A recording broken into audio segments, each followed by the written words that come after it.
Twin flame ஜேர்னியில் இருக்கும்போது யூஸ்வலாக ஃபெமினைன்ஸுக்கு என்னடா இவன் நம்மளோட கமிட்டடாக இருக்கானா இல்லையா, இவன் தான் நம்ம ட்வின் ஃப்ளேமாக இல்லையா நமக்கு கன்ஃபார்ம் பண்ணவும் தெரியல.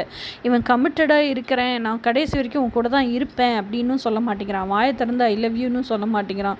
நம்மளுக்கு எந்த ஒரு வெர்பல் கன்ஃபர்மேஷனோ இல்லை வாய் வார்த்தையாக நான் உன்னை தான் நேசிக்கிறேன், உன் கூட தான் இருப்பேன், கடைசி வரைக்கும் உன் கூட தான் இருப்பேங்கிறத நமக்கு சொல்லவே மாட்டேங்கிறானே அப்படின்னு நினச்சிட்டு எப்போவுமே இந்த கன்ஃபியூஷன் ஃபெமினைன்ஸுக்கு இருந்துக்கிட்டே இருக்கும். உங்களுக்கு இவன் தான் ட்வின் ஃப்ளேமாக இல்லையா அப்படின்னு கன்ஃபார்ம் பண்ணுற டெக்னிக் அப்படிங்கிறது ஒரு தனி சாப்டர், அதை விட்டுருவோம். இப்போ கமிட்மெண்ட்டுக்கு வருவோம். அவன் பண்ணுற ஆக்ஷன்ஸை நோட்டீஸ் பண்ணுங்கள்.